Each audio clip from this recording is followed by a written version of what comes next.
All right, my friends. Here we are, episode 26 of the Pwncast. With, this guy has just been bringing this game with dust and dirt and grime and all the rough edges and polishing it out for us, bringing it up to 2025 or at least 2005. I don't know, but he's adding all kinds of cool stuff to it. But We're almost approaching 2006. there we go. TRANQ, man, tell us a little bit about yourself. Yeah, hi. Nice to be here, first of all. I'm TRANQ.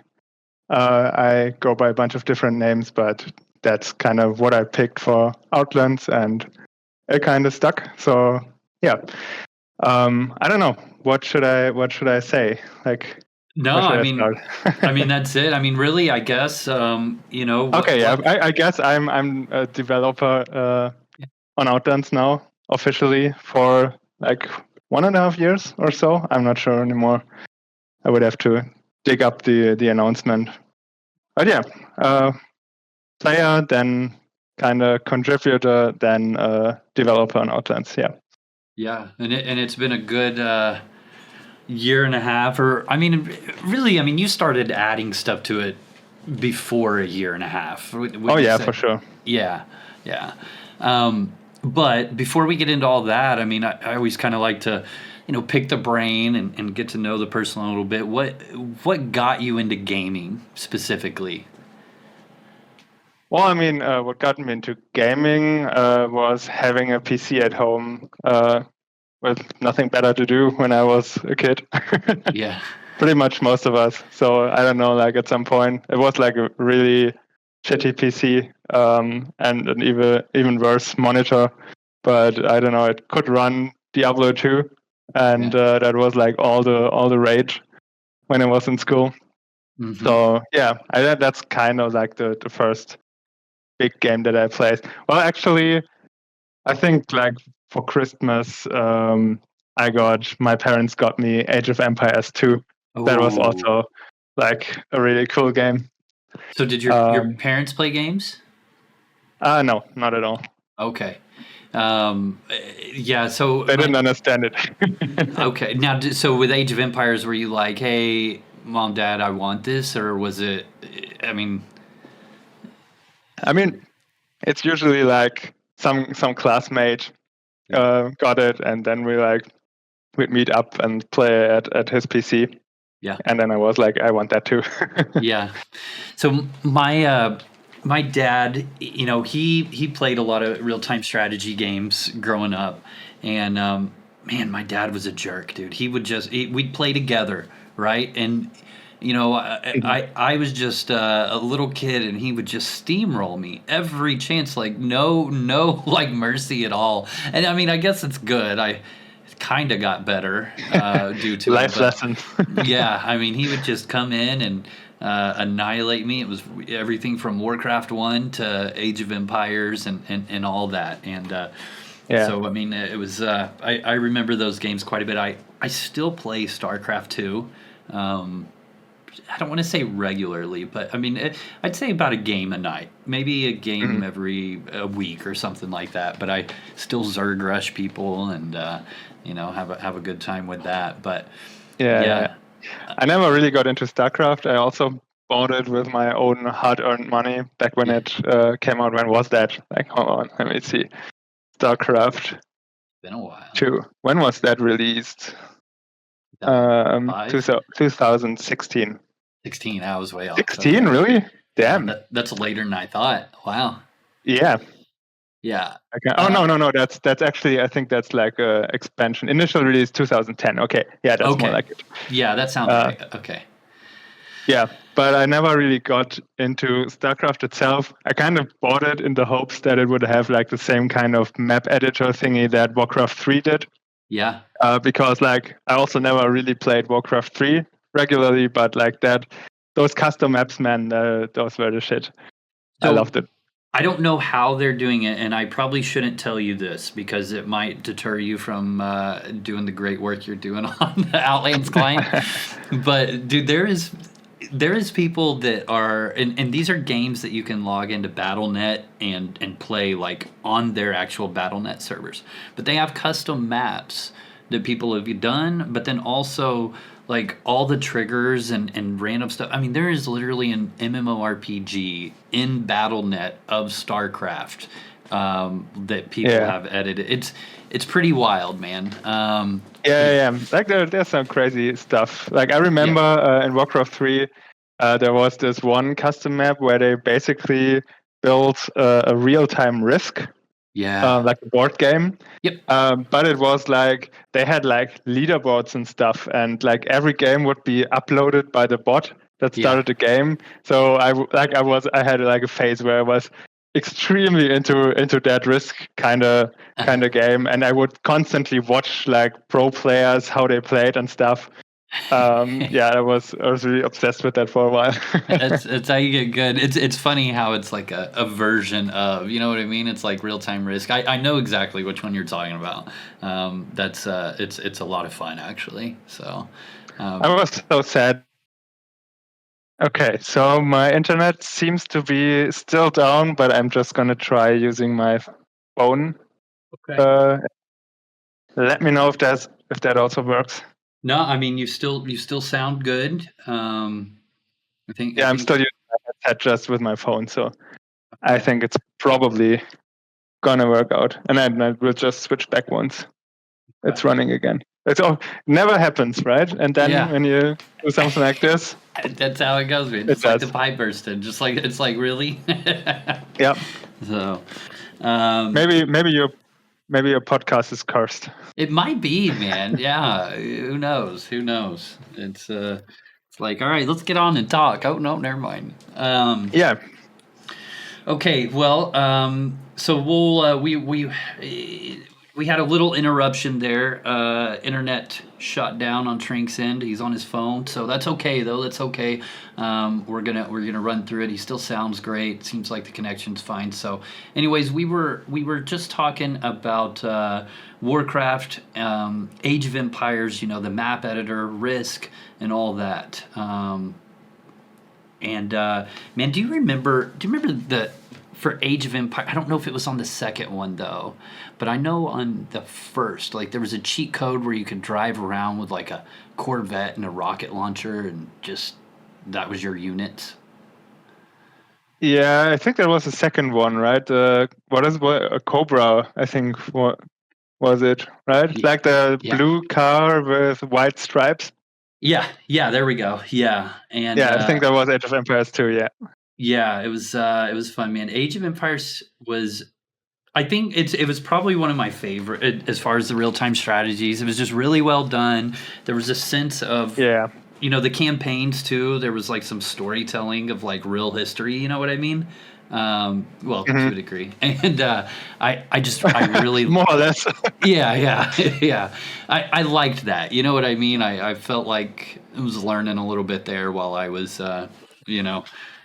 Whatever. It was just cool, man. So and also like Stronghold Crusaders was also one of the OG real-time strategy games. Stronghold Crusaders. Stronghold Crusaders. I'm gonna have to look into that. I haven't. What's that one like? I haven't heard of that. I mean, kind of similar but different. Like you had to. Was more of a focus on resource gathering, I think, and like you had to build like walls around your castle. I don't know. It's really hard to describe. Like you just maybe watch a video about it. But it was like more fun to play, in my opinion, when we did LAN parties. Yeah. So also cool game, definitely. I think it also got a remake or remaster, whatever. Now, did you said LAN parties? I mean, I think anybody probably 35, maybe 40 years or older remembers the golden days of I don't know about you, man, but I can remember, you know, us bringing, you know, Xboxes together, hooking up for Halo, and you know, even computers, all that stuff, man. What I'm sure you did some of that. absolutely. Yeah, that was like peak childhood memory stuff. Yeah. We used to do it like kind of like a tradition, like every year, New Year's. Like some of my classmates would come to my place and we would set up, and then we would like do like the normal New Year stuff, and then like play until 12 p.m. in the afternoon, until we were like so exhausted that we couldn't stay awake anymore. That is a great New Year's party. Good times. Yeah, man. Yeah. So I've got a buddy that he hosts probably once, maybe twice a year, like this game tournament, right? And so he'll send out this mass text message, and he'll say, "All right, it's time, game night." And you pick a game, right? You know, maybe it's Mortal Kombat 1, maybe it's Halo 7 or whatever.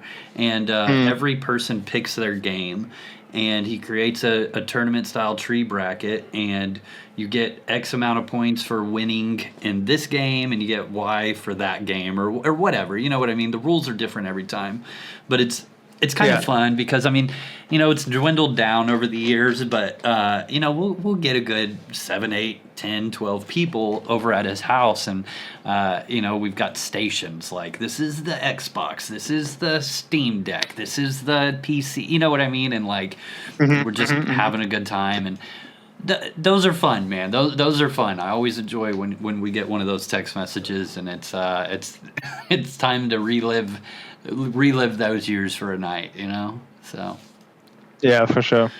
Fast forward, man, PC gaming, you know, and Ultima Online specifically.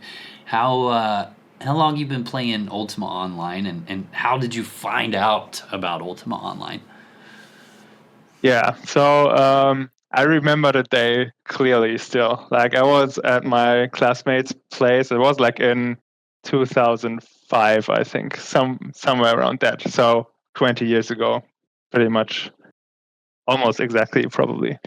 And like, he had his cool brother-in-law over, and for some reason he was like, "Hey, let me show you this game." And then he like installed UO on his PC, and he kind of like explained very little. And like, I maybe I should have mentioned that I'm German. So he basically connected us to a German free shard at the time. And yeah, that was kind of how I got into it, because I was like, I never heard about it before, and never otherwise would have probably ever gotten to know UO.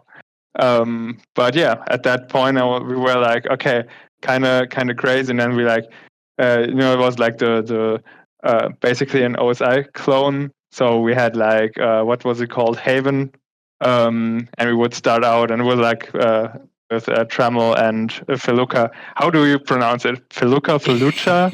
I never know. Yeah, I say Felucia, but I think most people say Feluca.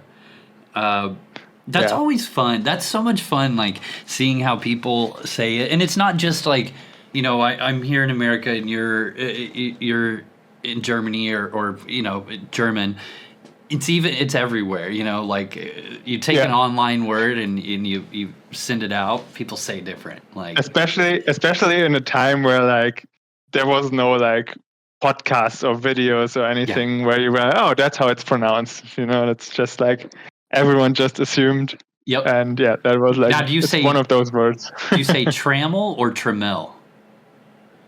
Trammel. Yeah, I say Trammel too. I've heard somebody say it's Trammel, and I'm like, what? I feel like that's easier to tell that Trammel is kind of because of the 2 M's and 1 L. Yep. I would assume it would have been spelled differently otherwise. Yeah. But yeah, basically, yeah, that was it. And then we just kind of like walked around, and there were like a couple player vendors, and we looked at the items, and we're like, "Ooh, what's this? Ooh, what's that?" Basically, I mean, like I said, I played Diablo 2 before, and like I think was Warcraft 3 earlier or later. I think it was already before that as well. I'm not quite sure. It's been a long time. I think so. But that was basically my first MMO like real MMO in the sense of like it's got a persistent world and stuff. Yeah.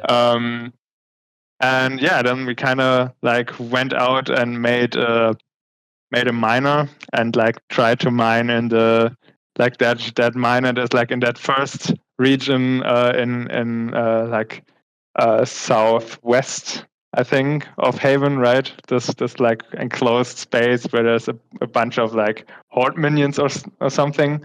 And then there was this mine, and we just like tried to mine to earn enough money to buy like something, and we kind of set out to buy a house, right? That is obviously like first goal of every UO player ever: buy a house. Yeah.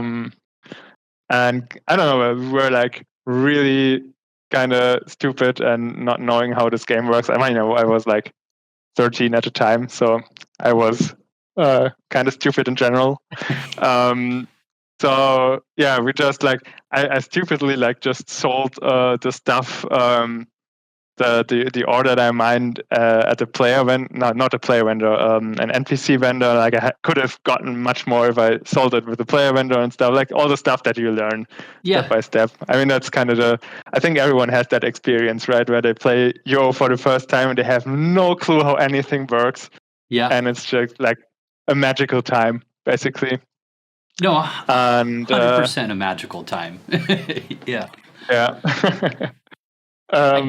Yeah, and it kind of went from there. So I got home, and I remember like, oh yeah, one of the first big issues was like we still had like a 56K modem, with so like super slow internet, and like I wanted to install it at home, but it was almost impossible because like the internet was too slow. So I had to beg my mom to drive me back to my friend's house with a USB stick, so we could like copy the files on the stick and then drive over again, because it was literally 100 times faster than just downloading it from the internet.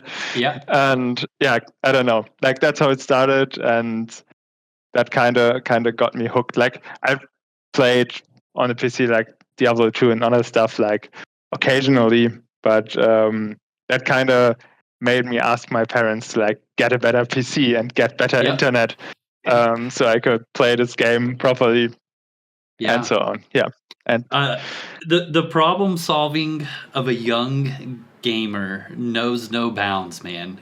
You know, like the thought of getting a USB, driving over to plug it in, and then bring it back. You know what I mean? And then it's exactly what you said. I too would.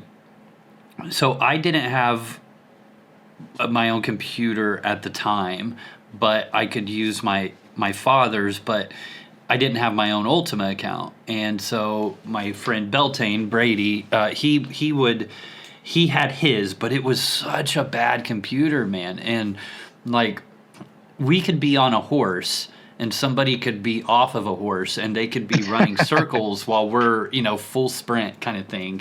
And it was but it didn't matter, man. We loved the game so much, and just like you, man, we made so many mistakes that like I can sit there and just think about like some of the stupid stuff that we did, like selling things to vendors, or just I mean, I would wander around. I didn't really ever have like a rhyme or a reason, but I knew, we would sit at school and like have pieces of paper and write business plans of how we were going to get a house, and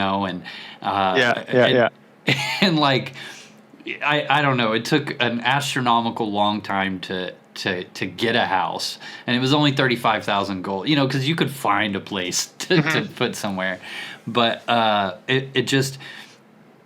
the game, just like you said, was 100% magical. It still is, right? I mean, hey, we're 40 years old, and we love playing video games, and there's nothing that's gonna deter me from that. But I think for me, one of the best things about that time, that era of our lives in gaming, was the only like guides we had were maybe the instruction booklet had some information. Maybe you could get a Prima's official guide that was, kind of weird with its tips or whatever. You didn't have people like, I mean, I hate YouTubers and I make YouTube videos, but it's like you didn't have all that, information at your fingertips to sit there and be like, okay, you're going to walk here, you're going to buy this from this merchant, and then you're going to go here, and now you're suddenly the most powerful new player in the world. Like it was all about finding experiences out, and I miss that to a degree, but it is what it is. We live in a different world, man. It's, I guess, been 30 years, right? Yeah. For sure.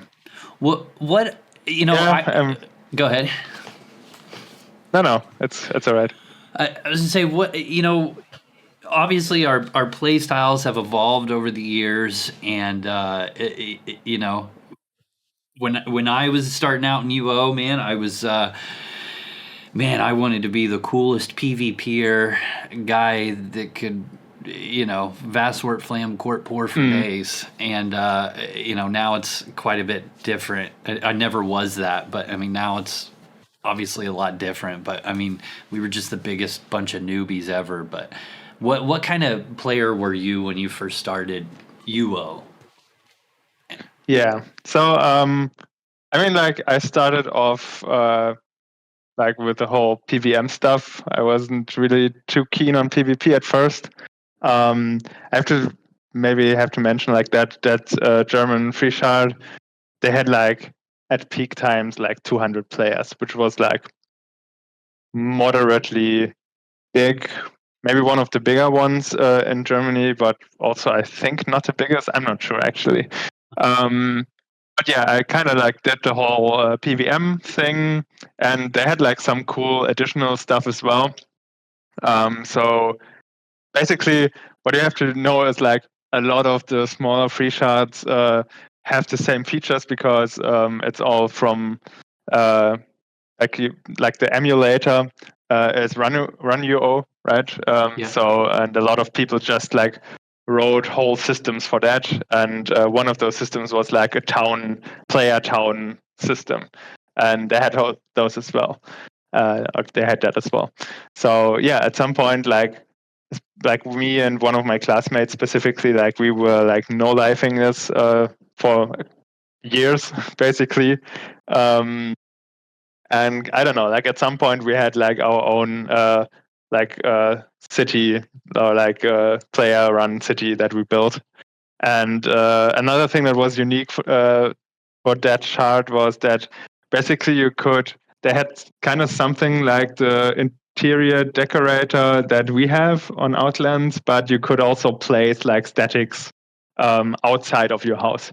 So basically you could place all the different kinds of blocks and walkable surfaces and so on that we have as rock tiles and items, but you could place them in your whole city if you were the one running the city. Okay. So I don't know, and was it an elected official kind of thing? No, it was you just basically owned the city, and you could do taxes, but it wasn't democratic or anything. Okay. You just had to farm a shitload of resources to craft all the necessary items, and then you had to find a space that would allow for it. But yeah, you could just basically plop something down, and there was your city. And it went as far as you could also have some utility buildings, your own moon gate that you could place there, and so on. So basically, we actually had, I think, 2 or 3 cities total. The first one was kind of okay, let's just do this somehow, and then we were okay, maybe we should do this again, but with a little more planning in advance, planning layouts and stuff. And but basically that was that. But yeah, at some point I got into PvP, and another thing I have to mention is it has the whole AOS system itemization, but also with a couple of stuff on top. They also had a popular system that a lot of custom free shards had at the time, which was sockets. So you could basically find certain gems that you could socket into your equipment, and that would basically give you another stat boost, stuff I don't know, 20 extra HP, dexterity, what have you, right? Yeah. And all that, basically I got into PvP and very extensively too. Like I also ran my own guild for a while and stuff, and we had like regular fights with other guilds at like the what was it called?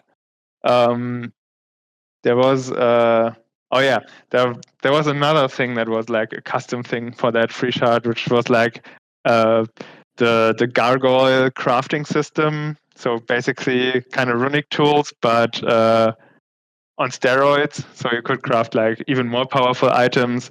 And there was like this one guy, master of the arts, who was called like an NPC that you could kill.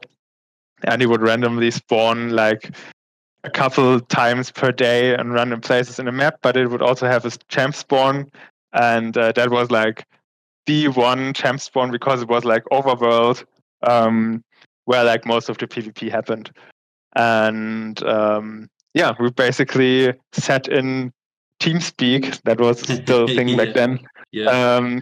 And we would like shout at each other and like try to coordinate and stuff. And it was a really great time. I really loved the PvP there because it was like, I know a lot of people hate AOS and the itemization, but I kind of like, especially in PvP context, I loved it because it made for much more fast-paced, sustained PvP. Like, obviously, like I said, like we had even more powerful equipment on top of that, and but basically you could get like so much mana regen, faster casting, faster cast rate, and stuff that you would basically never run out of mana and stuff, and that was like really fun for me because basically you would just stand there and like the consistent fighting, like nobody would start running because they had to regen mana or stuff like that. So it was like intense, and you would fight until one of you was dead.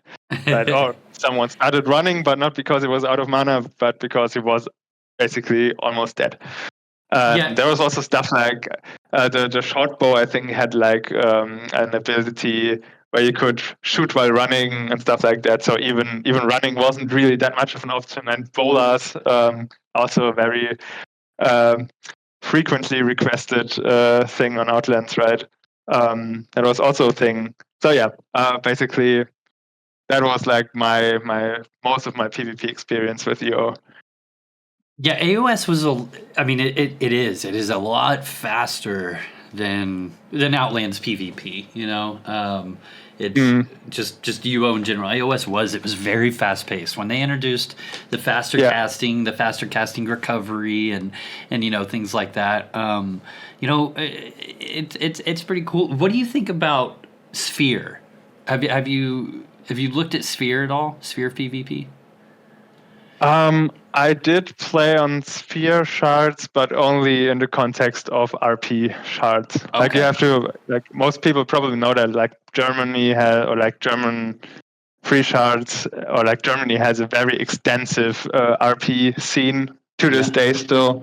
Like some of the free shards that are still around, like pure RP free shards, they have like super crazy systems, like really elaborate and extensive, even more than Outlands in some situations. Yeah, I was going to ask about that. I thought that's where the big RP that's like, is that the one that sometimes Owen will post where they have like babies and stuff? Yeah. I mean, like there's multiple. I'm honestly I'm very much not caught up anymore, but there's like 2 or 3 really big ones. Yeah. I think Siebenwind was one, and Die Neue Welt was another. Now, population-wise, are they up there too? Pretty high population-wise? Oh yeah, I don't know how it is nowadays, but they had a couple hundred players, like even like concurrently at peak times. Yeah. So not quite like Outlands population, but not still quite. a very humble, decent amount for a free. Considering that it's only like German-speaking players, it was like pretty big. Yeah. Yeah, that's cool. So you actually never played retail UO? No. That was like before my time. Okay. Like I said, like I discovered UO in 2005. Yeah. And yeah. Okay. At Yeah, I that point, think. my parents probably wouldn't have let me have a subscription service for a game anyway. Yeah, I lucked out in the fact that my dad was already playing it, and then he would oftentimes be like the driving force for Brady's parents of like, hey, he needs a new video card because this is what we're running into. I'm trying to play with your son. You know what I mean? Like, and so we kind of had an adult advocate for our gaming stuff. He literally one time checked me and him out of school. He had to call Brady's mom and say, hey, look, they're about to double the land and you can place houses. The problem is it's going to be while he's in school. So what I want to do is, can he miss school that day?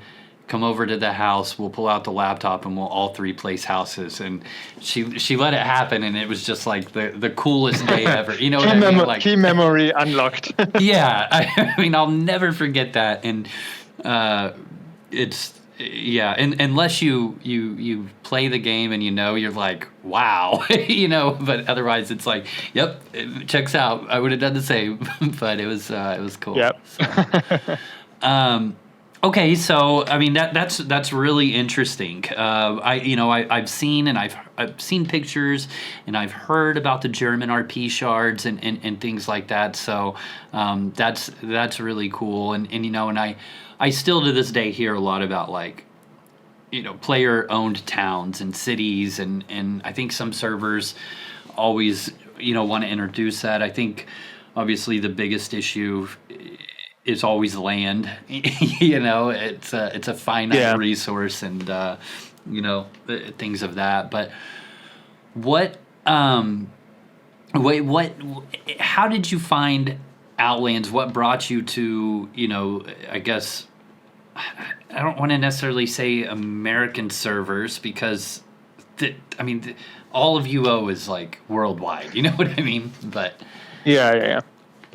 I mean, basically, so maybe dial it back a couple years. So at some point, like I was finished with school, and I just kind of stopped playing at that German free shard, but also because it just like slowly lost its player base. Like so many free shards at that time, right? It was just like UO was losing popularity overall, and just kind of stopped playing UO, and I was still like that game basically was like my favorite game by far. The game I've put by far the most hours in. I wish I could like. Sometimes I wish you could get like life statistics that you could look up for, like how many times did you blink in your life? How many times did I play? Like how many hours did I play UO? Yeah. That would be cool. But then again, I would probably be scared of the numbers, which I would see. That's part of why I like Steam, stuff on Steam so much, because it does, it says like total hours played. It's kind of fun to flex that number. You know what I mean? Like for sure, yeah. But I just kind of I went to uni and stuff, and got a job, and I just kind of stopped playing, and then I moved to a different city, and life just happened. And like from time to time, I just liked to reminisce in the nostalgia, right? So I just kind of, I don't know, one day in 2019, I think, which is also already 6 years ago again. Crazy how time when goes by. Gosh, sometimes I'm missing words. Anyway, and I just kind of stumbled upon a couple videos of a free shard named Outlands, and I was like, those have like a suspiciously high number of views. Like normally you would expect like UO videos to have like a couple hundred views at best. And I actually think it was like one of the first videos I watched was actually a guide video of you, like a very early one, where you still did your beer reviews, I think. Yeah. I still remember that. And it was like, well, okay, that looks pretty cool. I mean, it's always like being in Germany. It's always like I was a bit hesitant to play on non-German free shards because you're always like, oh, is the ping good enough and stuff. I was like, what the hell? Let's give it a try. And just like downloaded it, booted it up, and was like, oh, that's actually kind of cool. And I still kind of knew like everything I had to do at that point. Let me think, like, when did I quit playing? I don't know, it's probably like a 6 or 7 year break in between when I stopped playing and started again. So I kind of like, I knew what Razor was and how macros worked, and that I had to like macro up my character. But yeah, that was like the cool thing about Outlands, in my opinion. And I think like a lot of people feel that way, that basically it's the same. It's still UO. You recognize it as UO, but it's also like everything is different. Like all the skills have different functionalities, and everything has been expanded on. The map is brand new. So I kind of felt like I was booting up UO for the first time again. Back in 2005. And that was like amazing. Yeah, that was a lot of fun. And I mean, that was like at a time where Outlands wasn't as big as it is now.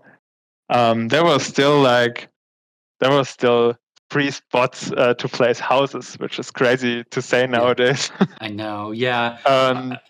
When I had started, I remember I had reconnected with some friends that I had played UO Forever with.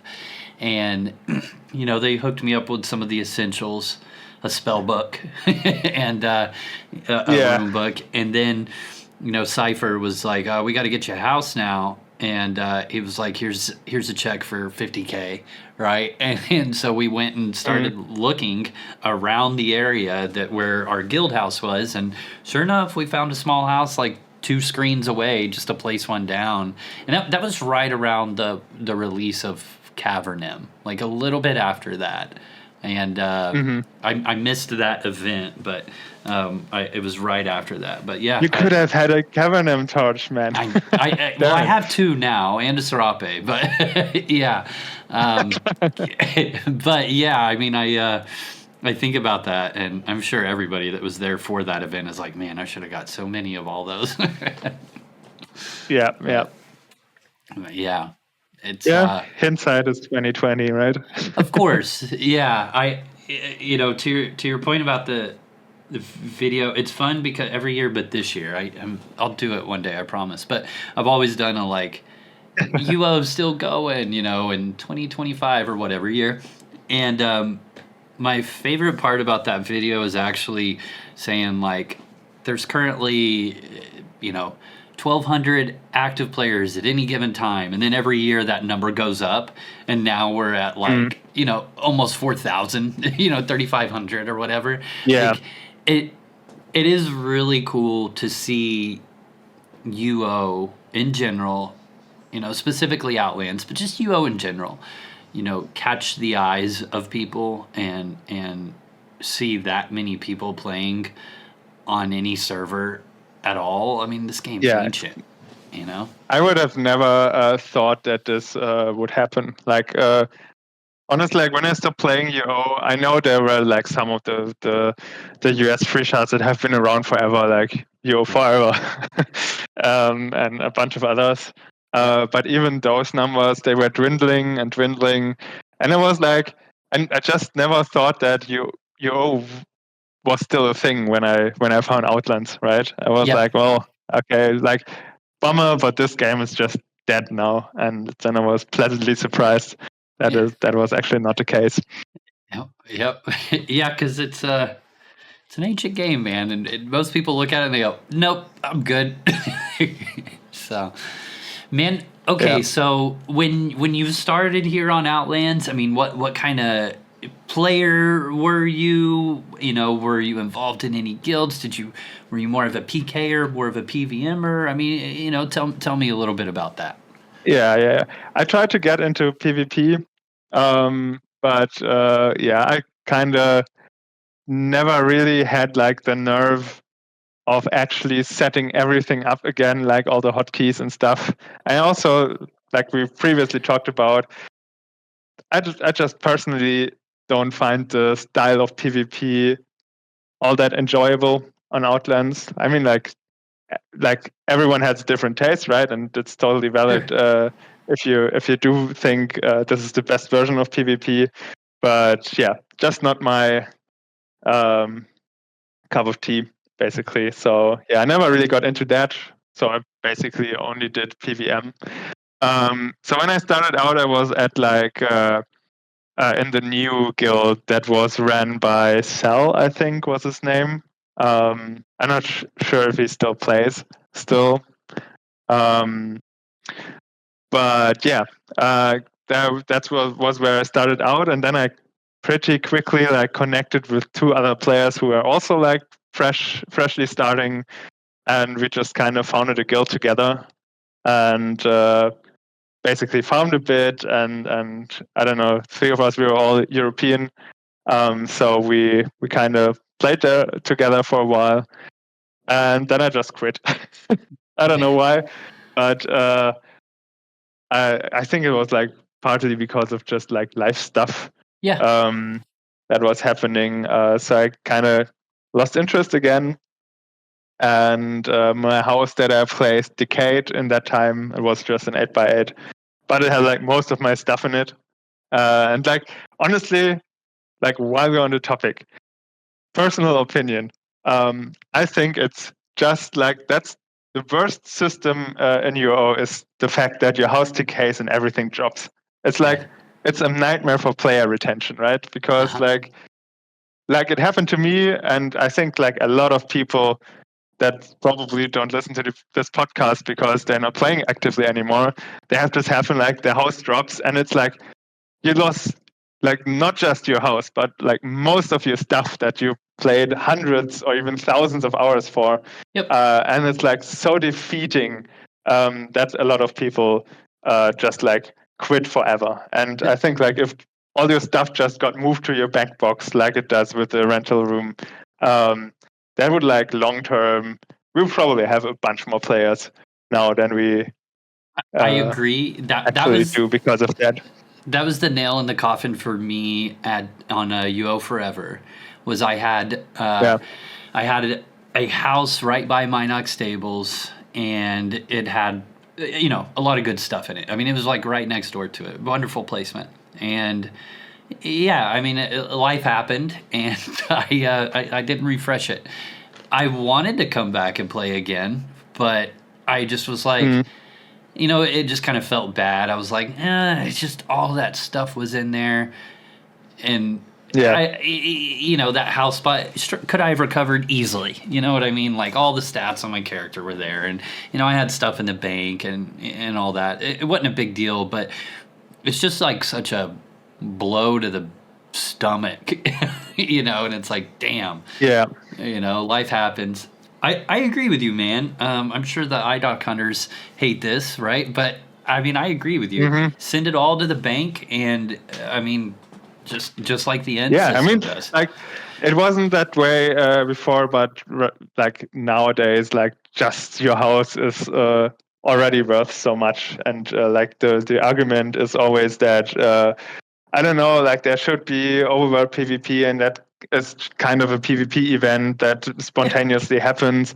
But like the reward of being the one that places a new house in that spot is already like millions worth in certain situations, like hundreds of millions even.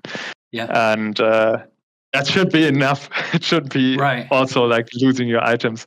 But yeah, anyway, I voiced this opinion a lot of times, and I mean, it did change over the years, right? Initially, it was always like just like everything drops and the house is free to place. Nowadays, it's at least like, well, some stuff gets deleted and then the rest is put on the lottery, or like the two kind of things that happen nowadays. Yeah. I mean, at least there's the gold sync to it, right? I mean, the gold syncs are important, but I agree. for sure. I agree.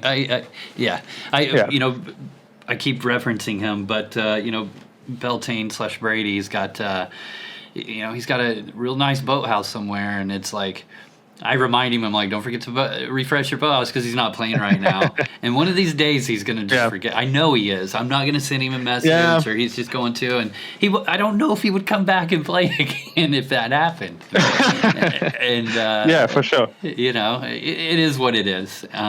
You know, at the same time, I feel bad for the people that are wanting a house, and you got people like him that are just logging in just to refresh their house. You know? I mean, I'm definitely like, I do think houses should decay. Like that's just a thing that has to happen. Otherwise, like nobody would ever get a house again if they started playing. Like that's not the issue. It's really just like you losing all your stuff that's in your house. But it's just such a unique and weird system. Like we're used to it, but if you think about it, it's just weird. Like you have to log in every 30 days to at most to keep your house, and then like something happens, like you I don't know, have an accident or something, and then not only that, but you go back and your fucking house decay because you were in a coma for like a month. And I don't know. You know, a lot of other games have tried to, you know, kind of do the player housing. That's like one of the biggest things that people like Ultima Online about. You know, Wildstar did it. You know, Final Fantasy 14. I'm sure there's others. World of Warcraft is even. Arcade did it like also with like non-instanced overworld housing. Yeah. I mean, even World of Warcraft is about to do something, and you know, it's just kind of funny. You know, one thing I love about MMORPGs and Ultima specifically is how imperfect it is.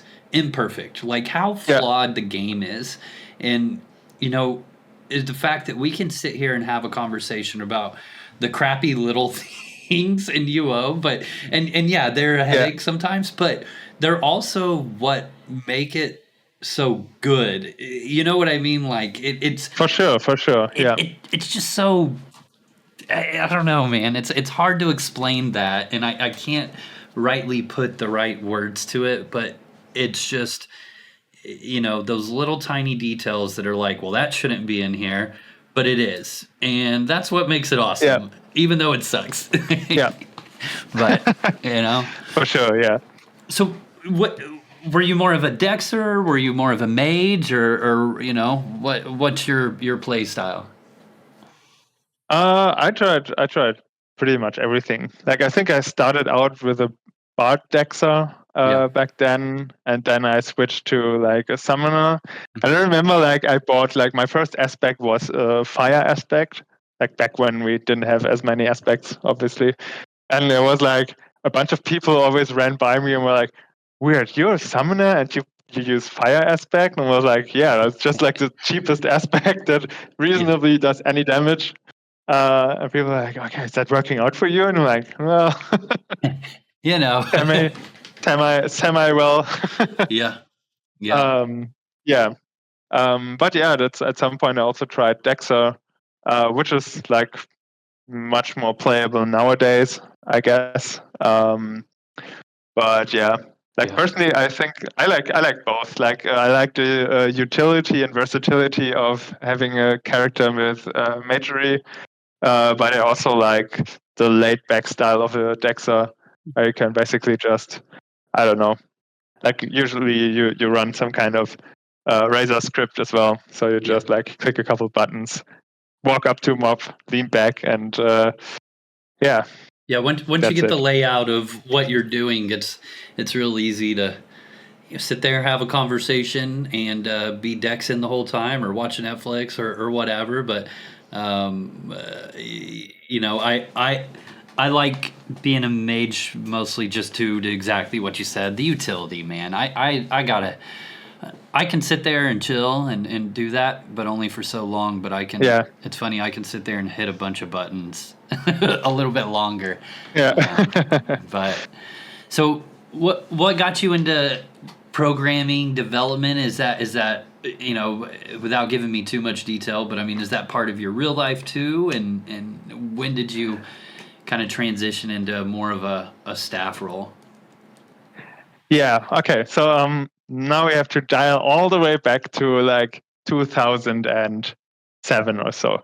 Yep. So basically, when I found that German free shard, because one of the things that free shard had was easy UO. I'm not sure. Like, it's probably not gonna ring a bell for every Outlands player because it's not a thing on Outlands, but it's like one of those kind of comparable to what Razor Script is for us, but much more extensive. Basically, like a program where you could like run your own scripts, and it also had like a functionality where you could also basically write a UI that was kind of like you could like write forms with that, like literally check boxes where you could check stuff and stuff. So you could make it like very, very complex scripts with that. And I don't know, like at some point I just kind of thought that was kind of interesting. So I got into that and I was like, well, okay, that's kind of cool. So I don't know, I just started writing more and more scripts. Like I think a lot of people did when they discovered this. And I just kind of found out that's really fun. So I did more and more elaborate stuff.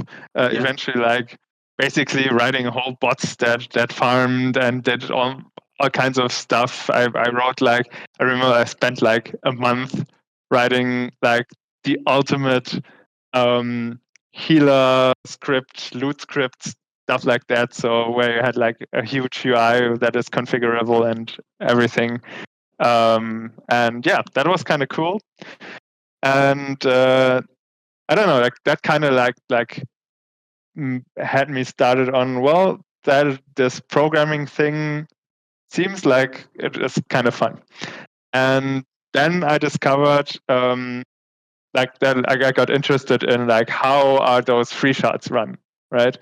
So I kind of discovered the Run UO community at that point, and I was like, okay, I want to learn that. Like I want to learn how to. Awesome. Well, guys, we're back. Sorry. It's funny, man. Technology. I'm talking to the tech guy himself right now. That's doing all this cool stuff, and here we are struggling with it. Again, but this time it was literally all of Discord went down. Yeah, the whole thing of Discord came down, and yeah. So it's but hey, we're back. We're good. And yeah, let's hope it stays that way. Exactly. So, I mean, we were talking, you were kind of going through your journey of, old UO, easy UO. I do remember that. I mean, you could do all kinds of stuff. Yeah. I didn't have a copy of it. I had heard, it was one of those things that was like whispered about easy UO, and you could do all kinds of cool stuff with it. I think there was that the one that also had the speed hack? I'm thinking of something different, I guess, probably. No, speed hack was something different, I think. Yeah. Yeah. But either way, man, and kind of how that, which is funny because I hear that a lot, man, of like, yeah, I wanted to do this, and so I learned how to write some scripts in UO, and, Yeah, I think like UO just spawned a lot of future software developers just because like scripts and macros have kind of always been a part of UO. Yeah. So yeah, I like my story is far from unique. I've heard it from so many people that they kind of started out this way. I think that's so cool, though. You know what I mean? Like that something like that in a game, in a sense, changed the trajectory of just technology. I mean, it's It's for sure. I'm sure it goes well beyond, like people that have got into software development have probably written some pretty impactful software due to, I'm tired of clicking my pickaxe. I want to have something do it for me, Yeah. So, but yeah, man. So that's awesome. So, when did you kind of, like I said, we got cut off a little bit. Was there more on that? When did you start, picking at the UO Outlands code, or was there more in like Ultima itself or other servers or whatever? Yeah. So I'm not exactly sure when we got cut off, but so first step was basically EasyUO, where I kind of discovered that, I don't know, writing scripts is kind of cool, and I went more and more elaborate and did like some crazy stuff like auto looters and like fully automated harvesting bots and stuff like that. And yeah, since I was playing on a free shard, I kind of figured out how, like, I got interested in like how to run your own free shard, basically. And like I mentioned before, there's this community called Run UO, right, where basically almost all of the free shards are running on this. I think there's a few other emulators, but this was like pretty sure the most popular, and the other really popular one was Sphere, that we also mentioned earlier. And yeah, I kind of checked that out, and then I figured out that okay, interesting. This is written in C#, but that's a programming language. So yeah, I just like ordered a book on C# and just like started learning this language and learning programming that way while I was still in school, mind you. And yeah, basically that was kind of the next step. So I was very determined to, I don't know, write my own stuff for RunUO. And that helped that there was like this huge community. RunUO, like at least as it existed back then, doesn't exist anymore. Like it was a huge forum, and all like hundreds, maybe thousands of people shared their scripts that they wrote, like really small stuff, like hey, I created an item, and like really really big stuff that I meant, like I mentioned before, like that player run city system, for example. Mm-hmm. And yeah, that was like really cool because also like there was like a forum where people just helped each other out and gave each other tech support. And I was like very much struggling, right? Trying to understand how programming works in general, and did a lot of amateur mistakes like everyone starting out. But especially because I just taught that all on my own. So I didn't have any classes or anything. Does that forum still exist, or a Discord? No. No. Unfortunately not. Like there still exists a site. Like basically, RunUO went down at some point, and I'm a bit fuzzy on the details. But then someone else took over and renamed the project ServeUO, which is still running today, and they do have like a collection somewhere of at least like most of the scripts that got uploaded there. And like I also like published a couple scripts there, like nothing groundbreaking, like none of the huge systems, but like a couple mobs, like boss mobs and stuff. I kind of wish I could still find them, but I tried at some point and I couldn't find them anymore. But yeah, like I did one thing, like I was really proud of that at the time, like some kind of like ice demon boss that would like spawn a ring of like an ice wall, a circular ice wall around you, and you could like break the ice wall by attacking it and stuff like that. And like yeah, I don't know, like I really tried to. I hope you're listening, Owen Lucas. Back then. We want the ice boss. It's great.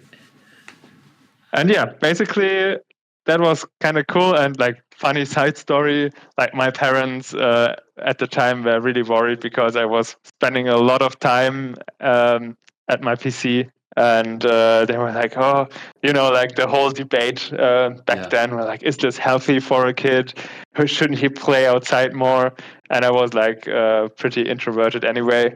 But then, like when they realized I was actually doing something productive, I was teaching myself how to program. They were like, okay, like I had like PC like computer limits before, like 3 hours a day or what it was. I can't remember.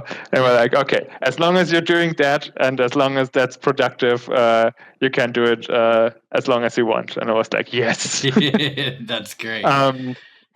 And yeah, basically that shaped my whole life because that got me into programming. And like I could program before I was like productively at some point, even before I was out of school. So the decision for me was pretty easy to like study IT as well. And I mostly did that because apparently you need a degree to get a job, especially in Germany. They're really big on like titles. And yeah, then I did that, and then I just basically got into web development, like somehow, and yeah, did like the normal career thing where like jumped from one company to the next. I had really huge luck on like the first company I worked at because my boss at the time was like a really small company with like 5 people, and like my boss at the time, he was like a really great programmer, and he really like taught me a shit ton. Like I wouldn't be as good as a developer as I am today without him. But yeah, that kind of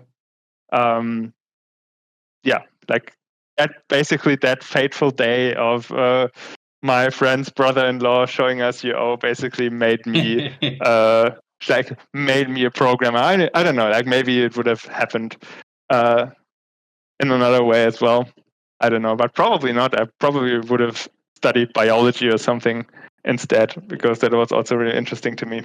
Yeah, I mean, you had something to, a game to kind of help motivate you, and that's there's a lot of like there's actually a Python course you can take, and the whole course is they're going to teach you to develop a game, right? And you're going to play it while you're developing it, and they like forcefully put in errors so that in the game where it'll crash, and then the course is to go back and fix it. You know what I mean? Like, and that is such a good way to motivate somebody to continue learning anything if they're a gamer, right? I mean, really anything. You put an objective in a game and a decent interface on it, and I mean, to this extent, I guess it was UO for you, and wanting to get more gold easier. I just think that's such a huge learning tool, man. That's awesome. Yeah. For sure. And I mean, basically, like while I was still in school and playing at a German free shard, I also kind of at some point like joined the staff there, and then also started developing for them a bit. Also, like not like huge stuff, but I even did that there for a while until I quit UO, basically, for a couple years. And basically, I did the whole thing, like became a web developer, or a full stack developer, as you would call it, professionally. And that was kind of like the funny thing, because like when I stumbled on Outlands, like very shortly after I got this itch again, I was like, I still kind of know how to develop for UO. Like I know like stuff changed a little, but like the foundation was still very much the same.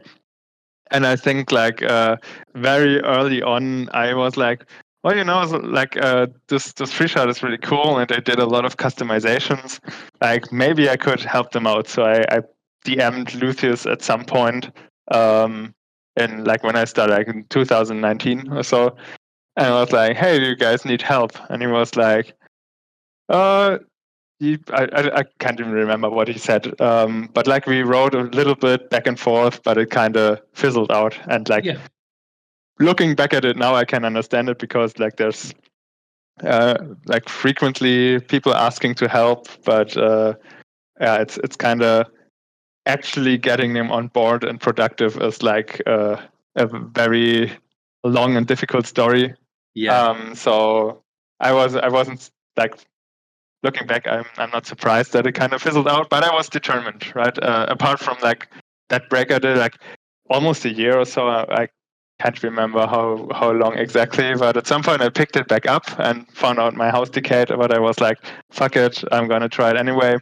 So I started playing again, and then also basically Jaden was a lot more active at the time. I just kind of hit him up and talked to him about it, and then I basically also found out like a thing that wasn't a thing back then. Like like back when I started learning Run UO, you basically had the normal client, and that was it. Like it was just the server that was emulated.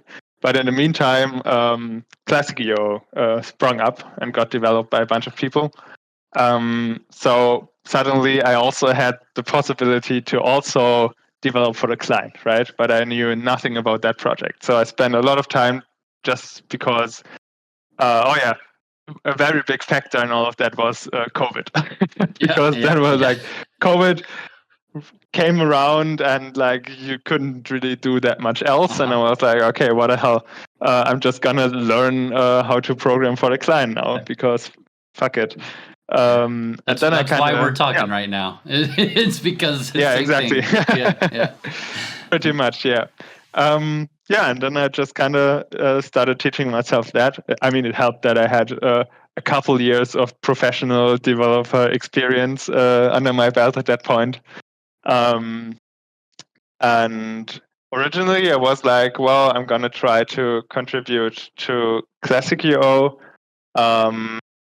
But it kind of became clear to me relatively quickly that the stuff I wanted to develop was not necessarily the stuff they wanted, because like as the name implies, Classic UO, they kind of wanted to more or less stick to the features that have been part of the original client, right? Like small improvements here or there, but like the stuff that I did, at least at the time when I started out, they weren't too keen on.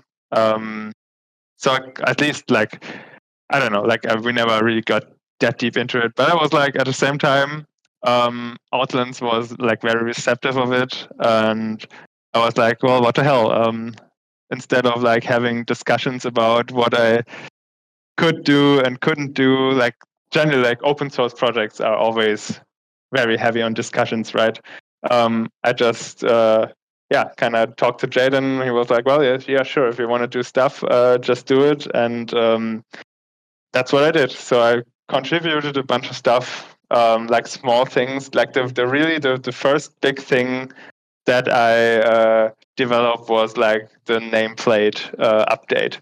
So originally, like I mean, like most of you probably remember, like nameplates are just like you press Control and Shift, and you get like 4 options, like everything, items, mobiles and corpses.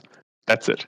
So now I was like, well, okay, that kind of irks me that it's like so like like little options, and I don't know, like that was like the first thing I was like, okay, I'm gonna improve that.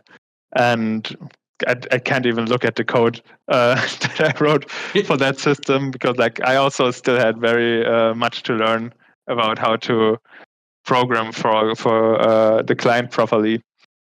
But yeah, that was kind of the first big thing. And at first it was like I didn't even have access to the client code, so I was like just sending Jaden like my changes, and he would like integrate them into the private repository, so like the private code base of Outlands. But yeah, after a lot of back and forth of me doing that, at some point they were like, well, okay, like you obviously you're genuinely interested, and we trust you, and here's access to the client code base, and that made stuff a lot easier for me. And yeah, then I just started going ham from there, started implementing more stuff. And yeah, that was like still very much as a hobby back then too. And yeah, that's kind of how I got into Outlands, right? Because I was just like, I liked the server and I was determined to just make it better. Yeah. Partly because like I was still actively playing back then, and like most of the stuff, I mean, even now, comes like from that place of playing myself and being like, this is so stupid. Like, why is this not a thing? Why is this so cumbersome? And I don't know, like almost all of my changes are like from my personal experience of, I know this could be better. I know this sucks. I know I can make it better. So I'm just going to do it. That makes perfect sense. I mean, you see something, you know, it can be better, and it's like, make it, throw it out there, and then they either like it or they don't. And in your case, they did, and then they gave you a shot. And you know, after nameplates, you know, a lot of settings changed, cooldowns. I mean, it's yeah, exactly. Cooldowns was another huge system for sure. Yeah, that some targeting stuff I did. Yeah, lots of stuff now. So do you only handle the classic UO client, or I guess it might even be called the Outlands client now, or do you also, this is the fun part, handle random drama situations like in the Discord and, you know, all that in game, whatever? Yeah. So I mean, there has, like, it has become more. Like originally it was just client stuff, and yeah, but at some point I was like talking to Owen and was like, hey, you know, like I'm a professional full stack developer. I can do other stuff too. And they had like, so basically, there's like a couple developers on Outlands, right? There's like obviously Lucius, who does like the whole server stuff, like all the content. And then there's like a couple other people like Jaden and basically a bunch of other devs that are like not as involved, but they still contribute, and like each of them has like their own little skill set. But yeah, they at some point attempted to write like a login service because like as most people probably still remember, like basically everything, like the whole account system was handled just by the game server, and that came with a lot of shortcomings. Like 4 you accounts, could 5 like accounts, 6 accounts. yeah, exactly, like that kind of stuff. But also like account recovery was like really painful because like people forgot their password, but there was like no email, right? Like the only way to change a password was by contacting staff, Owen specifically, most of the time, and like telling me, "Hey Owen, I lost my password. Help me get back into my account." And then Owen would have to go through this whole thing of, well, okay, tell me stuff about your account, and you know, like it took a lot of time. And I think like they tried to build that, but none of the developers were like experienced web developers, so that was like perfectly matched my skill set, and I was like, you know what, I'm just gonna try building you that kind of service, and that's what we ended up doing, right? And I think it's like running for 2 years now or so. Not exactly sure when we released it. But yeah, I remember, that was like, but yeah, I don't remember the year. But Outlands ID, I mean, it was yeah, a exactly, huge Outlands thing. ID. Yeah, for sure. It was especially a huge thing for Owen. I know that. I think he would have reached his breaking point if we didn't make that change eventually, just because of all the password resets. So yeah, that was like a very huge thing. And that kind of like became the other thing that I mostly did and do to this day, right? Like there's a lot of nowadays there's more, like there's also the portal with the vendor search, and there's basically like this whole infrastructure that we keep growing and also adding features to, which is also what I'm doing now. What I'm specifically not doing is handling drama. Like I always say I'm just a developer. Like obviously, like I do have like a moderator role. So like when someone's being a shithead, especially during times when the US is still asleep, I sometimes like, I don't know, like I time out a guy, or in extreme cases I also kick someone or something. But that's like happens rarely. I usually just like shove it off to Owen and Expo because I'm not too keen on handling that kind of stuff. I mean, there's blatant ones too that it's like, yep, okay. Yeah, exactly. Like if someone's being like openly racist or something, like that's a no-brainer. Yeah. And they're gone. But yeah. Apart from that, like I'm not an admin. I also I have to stress that because some people don't realize this. I also don't have any dev privileges in game, right? I do have access to certain code, obviously, to do my work, but I can't do anything in game. Like I'm not a GM. I'm basically just a player that also programs for the client. Yeah. And So did they give you kind of free reign to like, I want to have a actual crosshair when you target somebody, and you implement it in, or I mean, how does that work? That's a good question. So basically, what you have to know about how Outlands operates is like I kind of addressed this a little bit before. Basically, it kind of worked out in a way that most of the stuff has like their own niche that they're in, right? Like for example, like Luthis basically handles all of the content, like all the game mechanics, so to speak. So everything that is server related, he does. Like obviously, we're sharing like inputs and like sometimes have discussions, but he's very much the guy who decides on what is being developed because he's the one developing it. And kind of the same thing to an extent, of course, is the case with the client. Like most of the client-side stuff is just stuff that I think would be good, and more or less, if I decide it's good, like I always check with Owen and Luthis as well, especially if I think that he might be concerned about certain things. But like generally, like I'm the one who decides what to develop and how to develop it. As far as the client goes, at least. It makes sense. I mean, discussion. So, yeah. And this is a good one, and I'm always curious, right? Because, excuse me, Outlands and just the free shard community is leaps and bounds, and I tread carefully when I say this because I'm a very big believer in all forms of UO is good UO. I really just want UO itself to grow. So I try not to badmouth retail, although it's very easy to do.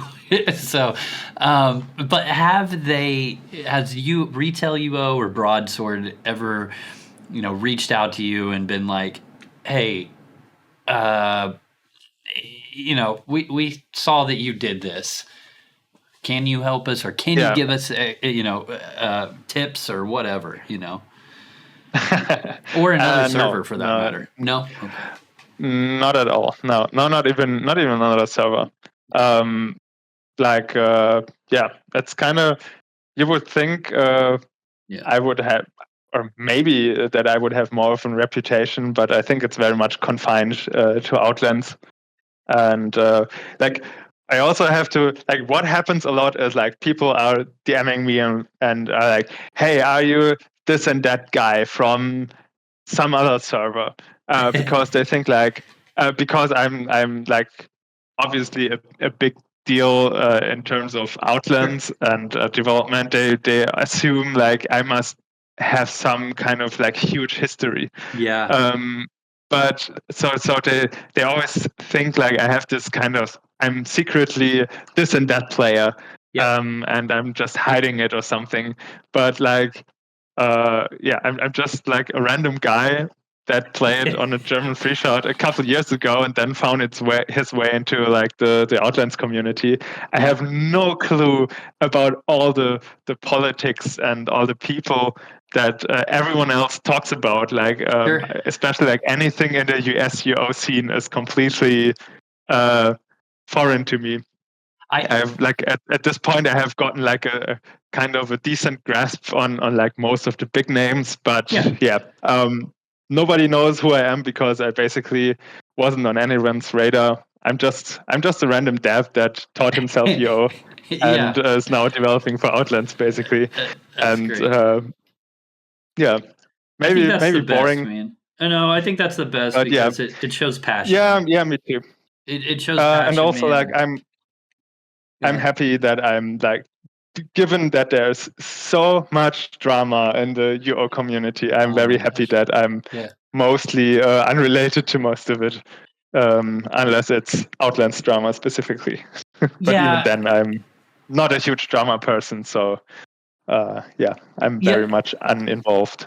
I'm not either. It's just very odd to me how tribal Ultima Online itself is, like how tribal people are between their servers. I mean, not everybody, right? But I mean, it's like a football team or something, man. And like people will get so like upset because you are not playing that particular server or whatever, and it's like retail people act like it's a sin that you're playing on a what they call a gray server. Like we've stolen their game or whatever. And then you've got in the free shard community, people are like, well, this server's better because of this, and oh no, here comes the Outlands cult. It's so mind-blowing to me, man, because it's like, dude, we are playing a 30-year-old game that is somehow growing. And I'm not saying growing like it's going to be more popular than World of Warcraft ever. That's not what I'm getting at. But it's just like,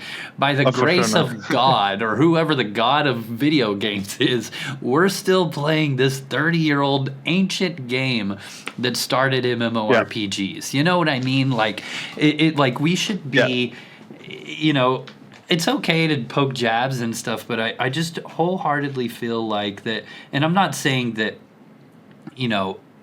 you should be developing for other people. That's not what I'm getting at. I'm just saying that, like, it's okay to say, hey, you know what? Those guys at Outlands are really doing some cool shit over there, man. And from the retail side of things, when they, and again, whatever, it's when they released that promo video, I don't know if you saw it, but over New Legacy, and it was still in that 12 frames per second and had absolutely nothing to it that looked satisfying. After 6 years, it's just like, wait, hold on. So there is an actual client out there that is open source, and you could have probably done something, or at least reached out to those people and said, hey, let me throw you a bone here. Throw me a bone here and show me what you did.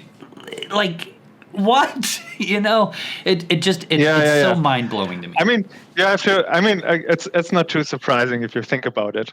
Like, basically, retail UO is just on life support mode for a long time now, right? I'm not like, I never played retail, so this is all just like hearsay for me. But it just makes sense to think about, like, this company, like Pwnstarr, is owned by EA, and it's like basically they're just cashing in on the people still having their subscriptions, right? And if you think about like that's like the first part. The second part is at least for free shots, they have like RunUO. They have like a relatively modern base with C#. And I have no idea what the retail server-side code looks like, or even the client-side code, right? Yeah. That stuff is like 27 years old, or even 28 years this year. So this code is almost as old as me, basically. And maintaining that kind of code base, I imagine, I don't know, maybe they did everything state of the art and like it should, but just knowing as a software developer how coding looked like even back in the days, like a lot of the principles that we have now to create maintainable software that remains maintainable for the next decade or so, at least. That just wasn't around yet.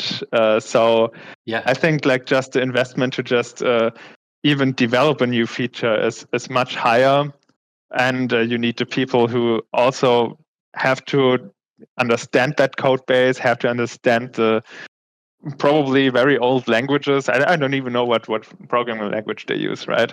So this is all just very much a mental exercise, right? Like how much would you have to invest into a new feature, and how much would you get out of that? Like, would that, I mean, probably would generate a bunch of people, like have people come back, but is it really worth it? And I think the answer is no, and that's the reason why not much has happened for them. I mean, they did a collaboration now with Classic UO, where they like officially sanctioned the client. Yeah. Yeah, exactly. And I think that was like a smart move from them, because like everyone was using it anyway, right? Instead of like trying to outlaw it, just like make it official, and maybe do a version where there's like the features are more limited. But then again, like retail always had this issue of like people doing scripting and stuff and they're not doing anything about it, right? Like they're doing less about it than we do in Outlands, a lot less, probably. So they're facing those issues as well.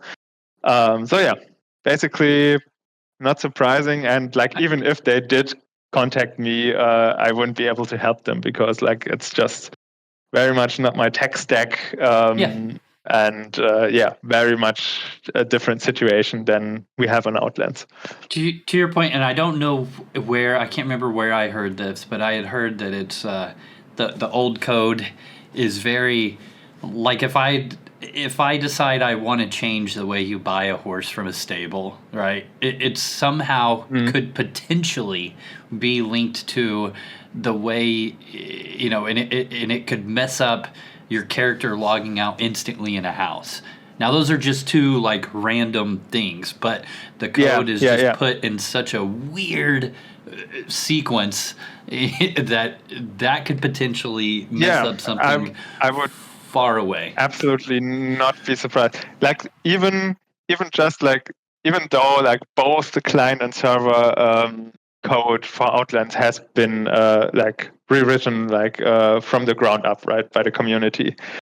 There's one thing that is still the same, more or less, for Outlands, which is like the network protocol, because that was reverse engineered, right? Because you wanted the client to be compatible with the retail servers. So even just like looking through that, you do get a glimpse of how everything came together. Obviously, like I have to like it's not really a criticism, because like first of all, like if you look at the history of how UO was developed in the first place, like this was very much by a bunch of crazy talented people on a very strict budget and time constraints in a brand new but world. Also yeah, exactly. But also, like you had a lot more limitations than you do now, right? Like basically, those were like the Game Boy times, right? Where you had like to do every trick in the book to keep like the network data transfer as minimal as possible and to keep like the performance of the client as low as possible, and that resulted in some very funky and fancy tricks in the network protocol that you can see if you know where to look to this day. And that's often what's causing us headaches when we try to implement a new feature. And like those are, for example, like just a very, very recent example, like the bug with the party, where if you join a party, or if you joined a party and then you log out and log back in, you don't see the names of your other party members unless they have appeared on your screen once. That is because the protocol, the network protocol for the party feature, just doesn't send their names. Like they have to appear on your screen, and then it can match like that player character on your screen because it has loaded into your screen, and then take their name and save it, but only as long as you're logged in. Like when you relog, it's gone again. That's so that's the reason why everybody always brings that up. Like, why does it show the name? So there we go. Yeah, exactly. And this is a bug that has existed for as long as UO has existed, right? Yeah. And it's been ubiquitous. And I'm like, at this point, like when we turned off the UO Assist API, and more people started using the in-game map, and therefore relied more on the party system. This came up a lot more. So now I'm like, okay, I gotta fix this now. And like those are like a lot of the limitations that come with this network protocol. And it's like very delicate to change that because the way this is written, you literally have to like count the different bytes that you're sending between client and server, and they have to match exactly. Otherwise, like weird stuff just starts happening. And I broke that in the past when I touched that. So I'm like always very reluctant and careful about changing the network protocol at all. I've gotten better at it now, which is why like I currently have in the works like a party update where like basically rewrote the whole party network protocol from scratch. Well, at least partially, to support that stuff, right? So to support that the player can actually send the names when you log in. Yeah. And then also added a bunch of other features that you will see in the next couple days or weeks, which is like stuff like a party ping, so kind of like MOBAs where you can place a ping on a map or on the ground. Yeah, I shared my progress on that in the general Discord channel. That is so cool because, a lot of times people will be like, okay, so we're going to stand over here, and then they run their character over there and spin. You don't have to do that anymore. You'll be able just to go, you're going to stand over here, bing. It's so cool. Yeah. And there's like a lot of people are like, why is that not fixed and so on. And that's why. Like it's not as easy as it seems. There's like another thing that has been a problem for a long time that I think I talked about planning to fix this for 2 years or so, but one day soon I'm gonna do it. Is like knowing whether a character is in your guild or not, because like that's what you have to understand about how the client works, right? The client basically gets sent a lot of stuff, but it's actually not as much as you would think. Like it gets sent the information that, okay, there's like right now there's walking a player, and that player has a notoriety. Like the notoriety system is like being red, green, blue, gray, criminal, and so on, right? But you can only be one of those things because that's how it was programmed back in 1997. You could be one of those colors, and that's it. And so if you're a murderer, like if you're a PK, and your name is red, the client doesn't know anymore that you're allied to them because they're red now. And that red notoriety basically has dominance over the other. Like you can't send both. And that's why, that's an issue, right? That's why people constantly ask, well, can you do something about, I don't know, somehow show me that just player is also part of my guild, even though he is red? Yeah. And the answer is, yeah, I'm trying, but it's not like it sounds like such a simple thing, but it's just not, because there's like a lot of stuff connected. Yeah. Because the client doesn't know what guilds are. The client really doesn't know all that much. Like the server does, but it's not being sent to the client. So for all of the stuff with alliance handling, I just had to rely, for the features that I built or for the features that exist that other people wrote. It just had to rely on the information it was given, which was just not that much.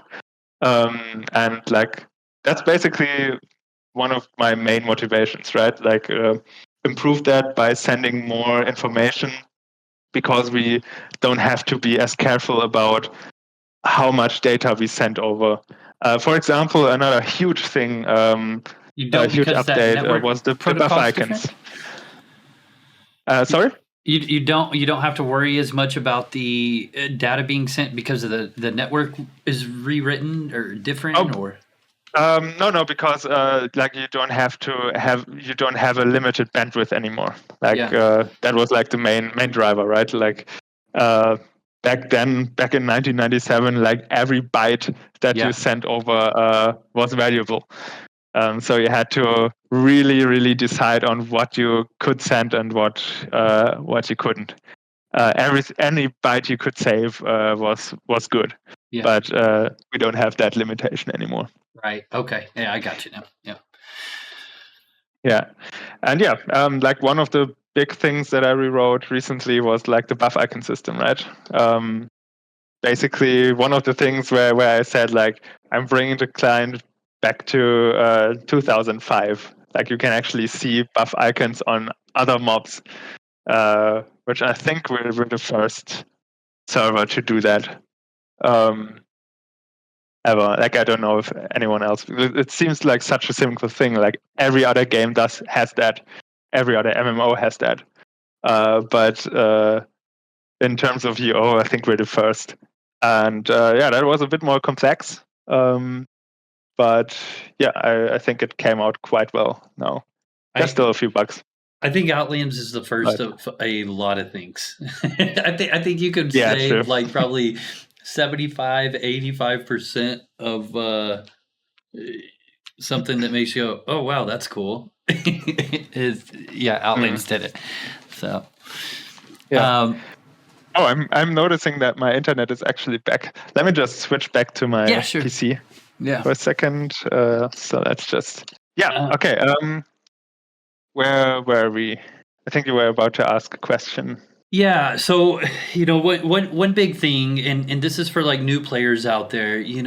Obviously, man, one of the biggest hangups of once somebody gets in the game is just the whole, first time user experience. Man, I was so happy. This one guy, he mains Throne and Liberty. I can't remember his name, but.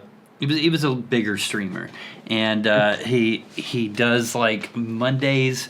He does an old MMORPG and he plays, right, and somebody in his community plays on that MMO, and they'll sit and voice with him and explain it. And I can't remember who, but somebody was there, walking him through the game. But this streamer. I mean, he wasn't being rude by any means, but he definitely was like, well, why can't I do this? This is weird. Oh, so I have to create a hotkey to do that. Oh, I need to, you know what I mean? Like, just pains of somebody who hasn't ever played this game before. And I see, already this is good, but, just first time logging in settings have been changed from what the original is. Everything from that little tiny gameplay window that used to sit up at the top left now is dragged out and made bigger by default. Is this something that you in the team are planning to continue to build on to make that first time new player experience more welcoming? Oh yeah, I like. If I had infinite time, I would definitely do that. Like a lot of what what I do really comes down to prioritization, right? It's super important for us to have a good like onboarding experience, but it also requires a shit ton of work. Like honestly, like in my opinion, and that's kind of also where it becomes a bit controversial.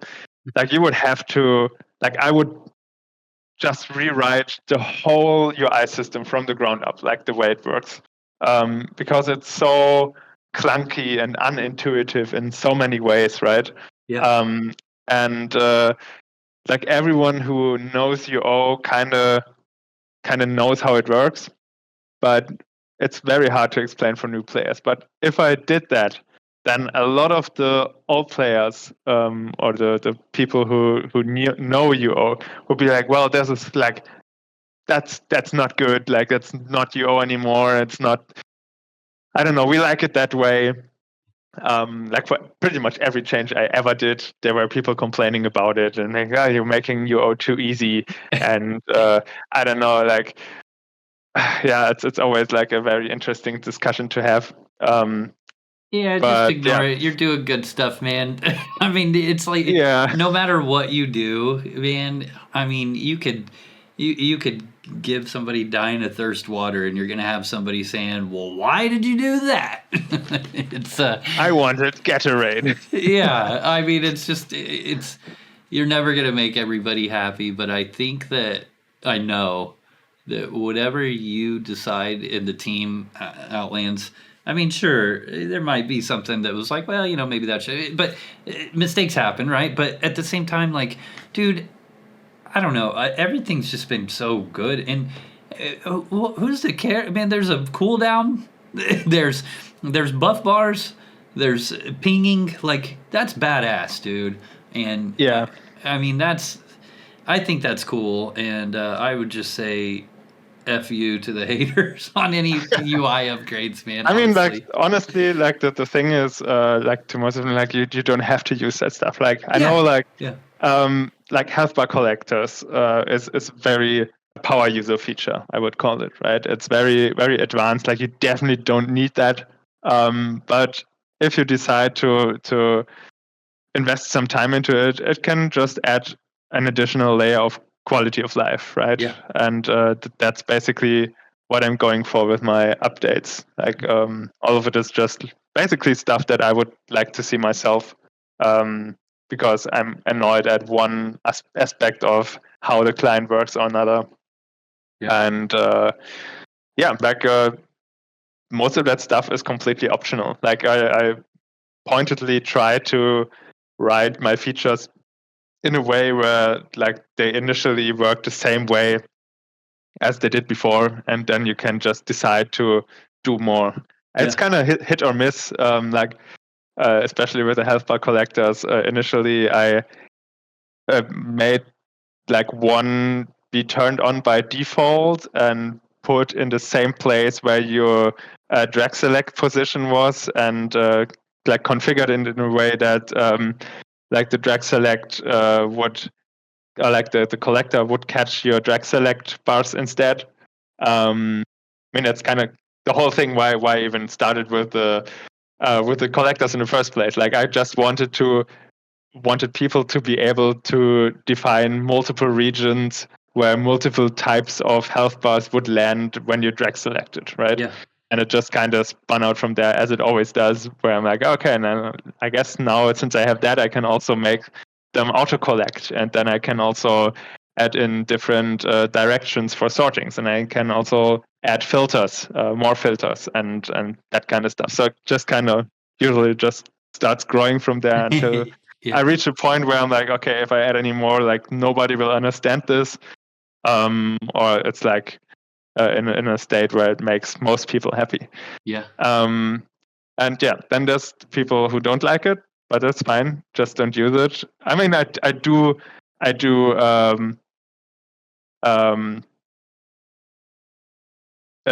Feedback and constructive criticism is good, for sure. Yeah.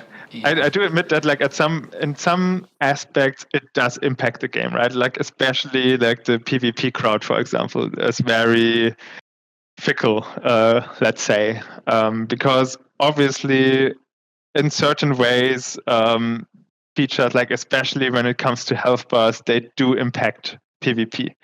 And like the difficult part there is like part of the community is like the same opinion that I am of, that like PvP skill should be based on you making split-second decisions, like gameplay decisions in that moment. Like, for example, which spell you're casting. Are you gonna drink that potion now? Are you gonna walk 3 more steps left and risk getting meteor swarmed or whatever? But there's also like parts of people who treat UO like an FPS, where you like your mouse positioning and movement are like of vital importance, and they view the fumbling of health bars as a vital skill to have in PvP. And I personally disagree, but I can see their point too, right? Like, I don't think there's a right or wrong side to this. But yeah, like those are the situations where it sometimes gets a little bit heated. Especially now where I turned off most of the collector, especially like the auto health bar collect features for PvP, when you have the newly introduced PvP feature restriction flag that also turns off scripts. But the problem was like we made it so your scripts are only turned off when you do factions. Yeah. If you have been involved in faction PvP in the last 2 minutes, because otherwise, like a character that was in factions would never be able to run scripts again, right? And that's also kind of stupid. So we basically chose to put the limitation there. But then, of course, with the health bar collectors, since they are relying on that buff or debuff to be present, it also meant that you can automatically collect health bars unless, like, before you were actively engaged in PvP in the last 2 minutes. So yeah, exactly. And like I like, it's possible that we are going to change that. We debated it, but yeah, those are like the situations where we just like to wait a little bit and let it settle and see what happens. And if it's still a problem, like, we can still address it. Yeah.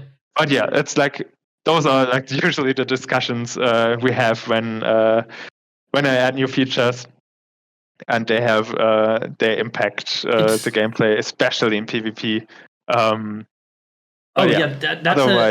That's a very opinionated community, man. And I'm not.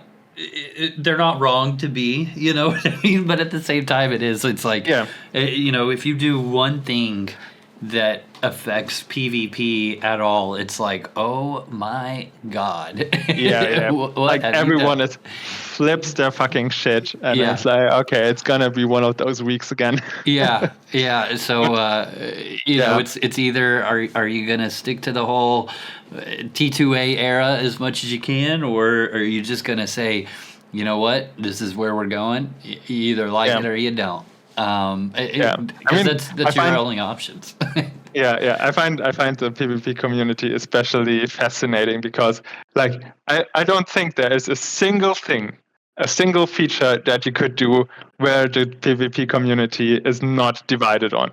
Yeah. Like, there's like, it doesn't matter what you do. Like, people are going to be divided on it.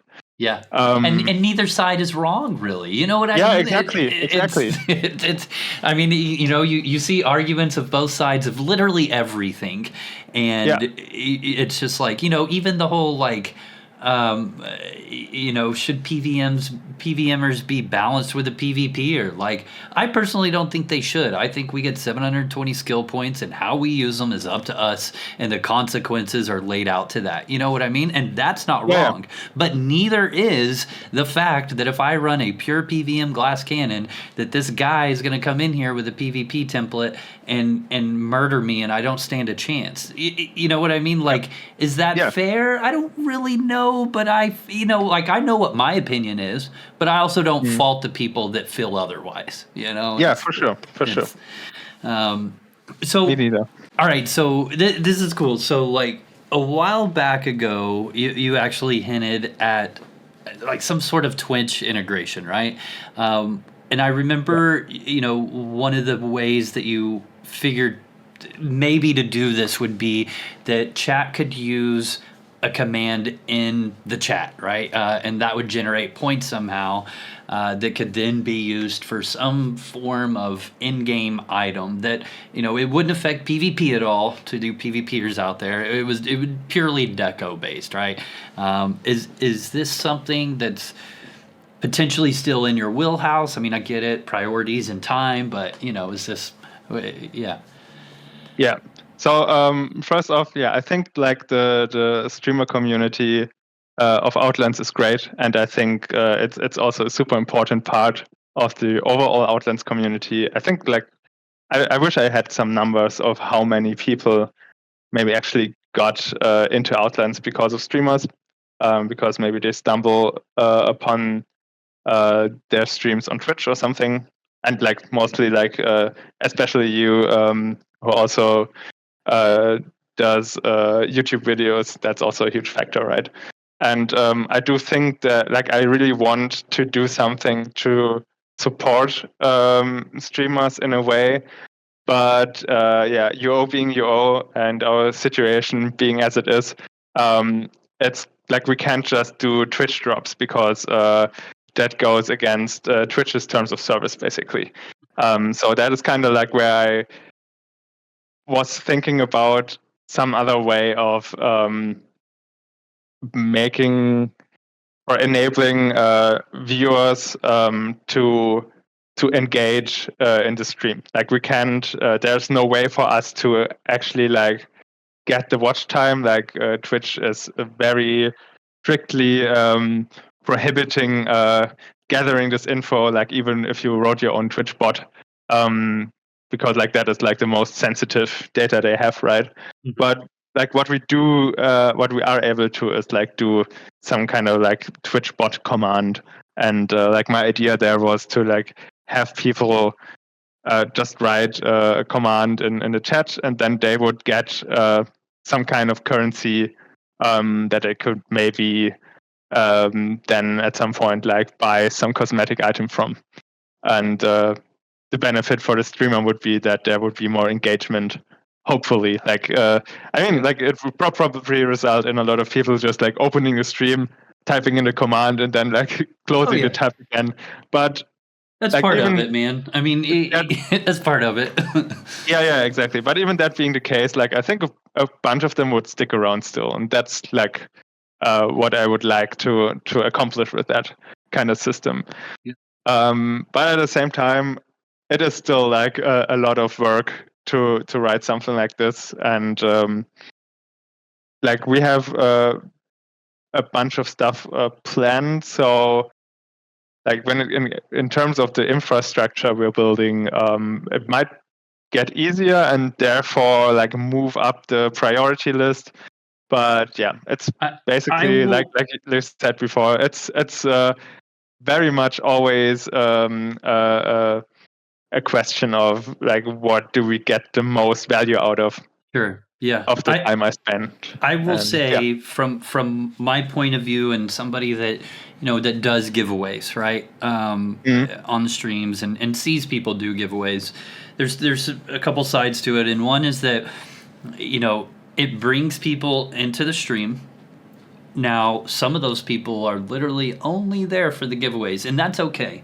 What happens from that is maybe they have it on another monitor and they're barely listening to it. I hate this guy, but you know what? They're doing a giveaway right now, so whatever. I'm going to sit here for a while.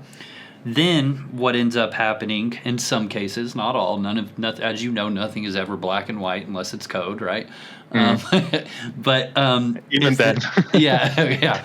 Well, and then they say, something happens in chat. They start engaging with it, and maybe they learn something about the game, or maybe they meet somebody in the community from that particular stream, and it takes them down a different path in the game that potentially keeps them playing the game longer. Maybe they meet a friend that becomes they formed the biggest guild. You know what I'm saying? Like, it's just another avenue of player interaction.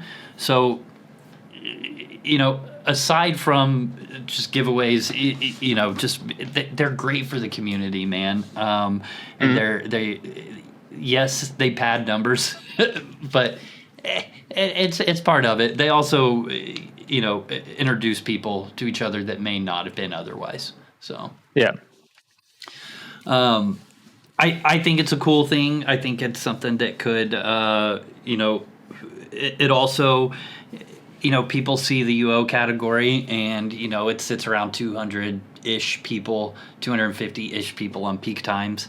And yeah. If that number goes up, then also the number of eyes that it gets goes up, and people go, hold on, what's going on with Ultima Online? That you sit around, that has 500 people watching. What the hell, like that's a big deal. So it's discoverability. I'm a marketing guy, and so I just think about stupid things like that. But okay, so in terms of other new features or even a roadmap, I mean, of stuff that you can share, I get it. A lot of stuff's like, we don't talk about this. You know what I mean? Is there anything that you're working on that you can share with us or hope to work on maybe? I mean, there's a lot of stuff that I talked about a lot in the past, like a lot of stuff that I brought mostly like in the suggestions channel. My standard response is maybe someday, hopefully someday, I can get to that. And I think like one of the things that I hope to work on soon-ish is like basically what I mentioned before, right? With the notoriety, like make the client aware of whether a character is in your guild or not, or in your alliance or not, and that would allow me to like fine tune a lot of the features more, like the nameplates and that kind of stuff, because then it would know like it could differentiate between different kinds of players, or whether I don't know, like a mob is a follower or not, summoned or not, so that kind of stuff. And like those are very basic things, but they have been sorely missing. Yeah. So I hope to be able to get on that soon. But also there's like bigger things, right? Like one of the things we are kind of more or less constantly working on is basically getting rid of Razor. Because Razor is not only how do I put this, partially not very well written piece of code, piece of software, but it's also a liability because it's using, like, at least the UI is using WinForms, which developers, especially like C# developers, know what I'm talking about. It's like age old, and it could be turned off anytime. So yeah, basically that has been a priority for us to just like get rid of that and move all the features that are useful over into the client code. That would allow us to do a lot more stuff. And like in that, there's also like one huge system that I think desperately needs an overhaul, which is the targeting system. Because like I'm getting daily bug reports, like especially with stuff like the explosion potion targeting, like last targeting not working anymore when you throw an explosion potion at someone, because like that specific target has like different properties than others, because you can also target the ground, and that messes with stuff. And like I've had a long time, like one of multiple times. Yeah, exactly. And like one of the very first things I did back when I started coding for Outlands at all was like syncing the targets between Classic UO and Razor.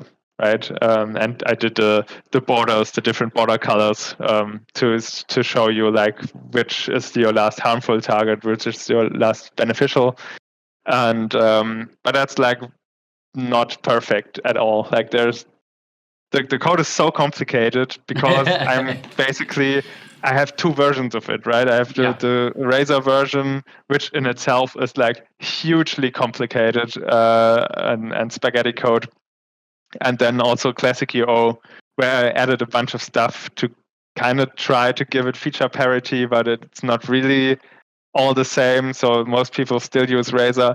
But yeah, it's just a huge mess, and I like one day soon, hopefully TM, I will just like sit down and like rip that all out, rewrite it from scratch in one place in the client, and have everyone I don't know, like kill all those bugs that existed. So will there be a script in there in CUO eventually? You mean like Razer script, or? Yeah, I mean something comparable, right? I mean, basically, when I say like we want to get rid of Razer, that's basically what would happen is we would probably just move over all of the Razer script stuff into the client. Yeah. Okay. Yeah. There we go. Because I know somebody would be like, "What?" yeah, I know. Like when I say get rid of Razer, people are like, "Oh my god, they're trying to get rid of this and that," and I'm like, no. Like, yes, there are some parts that we already removed, and I know there's been some contention because, like, the problem is, like, Razer is really, like I said, kind of a liability, and like every line of code that we can get rid of is a good thing. And there's a lot of features that a handful of people use, like maybe 1% of the player base. I know, like, one of the features was like the what was it called, the waypoint system, I think, where you could like record different coordinates, and it would also like record the coordinate of when you last died and like guide you there, and stuff like that. And like most people didn't use it, but some did. But like at some point we had to remove it because I think there was like some kind of, we wrote something and then we would have had to touch that whole system to make it work again, and was just like not worth it, not worth the time. So we removed it, and yeah, some people of the few that actually use it were kind of disappointed at us removing that. Without a replacement. But yeah, basically, like, we can't replace everything, but the stuff that is widely used by most of the player base, we will. So the script stuff will just like move over. That's simply an a vital part of gameplay now, like it or hate it. Yeah. And it is weird. I mean, this is the only game I can think of that's so, you write scripts to do things, and I mean, it is what it is. I mean, that's the game. You don't have to use them, but they're there. So exactly. If players have like suggestions, like, "Hey, TRANQ, we should really have this," I mean, where's the best place for them to get them to you? I mean, like, easiest way is to just DM me. Usually, I can't promise. Like, I try to respond to everyone, but sometimes my inbox is just flooded, or you catch me at a bad time and then I forgot to respond. Yeah. But I also semi-regularly read the suggestions channel. So yeah, a lot of the time, that's also a good place. Does people thumbs upping or thumbs downing suggestions, does that affect anything? I mean, not for me personally. Like, people thumbs up and thumbs down the stupidest stuff. Yeah. If we're being honest. But yeah, like, I mean, it is a factor if there's like 3 thumbs up, or if there's like 50. Like, if there's like a huge number of people, like, I obviously we noticed that there's demand there for this, like, widespread demand. Yeah. So like a little bit, but we always take it with a grain of salt. This the next couple questions I ask everybody. So, if you could make a suggestion to Outlands, which I guess is you do, but I mean, and they had to do it, what would it be? Yeah. So like one thing I said before, like the changing the house decay system, so your stuff would just go to your bank. That would be like there you go. an easy one. But another thing, like I think I wrote about this like just a day or two ago. Like one thing that is stuck in my head for a long time. I would love to change the recall system, because I think it's really detrimental to the game that you can just like mark a rune everywhere in the world, and you carry your 5 rune tomes and you never have to walk one step again. Like you just click 2 buttons and you're exactly where you want to be. Apart from dungeons, obviously. But I think that's just like a shame, because firstly, I think a lot of people have never really seen most of the map, because they just go to rune library, copy a bunch of runes, and then they have their spots, but they like never really walked around. Yeah. Without a doubt. Yep. And it just I don't know. It just removes a part of the game, like the exploration, that I think is vital. And like what I would do personally is I would make it so you can only mark runes for specific regions, and you could recall, and then you would just like land somewhere within that region randomly, and like far enough apart that you couldn't just get a bunch of PKs and wait in a certain spot until someone recalls there and then just like gank them. Yeah. But well, I think and you have guilds that are extremely good at communicating. I'm going to shout out to Path, by the way. On Saturday nights when they're chasing me around, dude, they're in their voice and they're saying, "All right, cut off here." You know what I mean? Yeah, exactly. I cut a corner, and next thing you know, there's 3 Path there waiting for me, or recalled right on top of me, and I'm like, "What the hell?" yeah, exactly. Like technically, you could just like map out and mark every single walkable tile on the surface of the shard, and then like, I don't know, come up with some elaborate system to go exactly where you want to.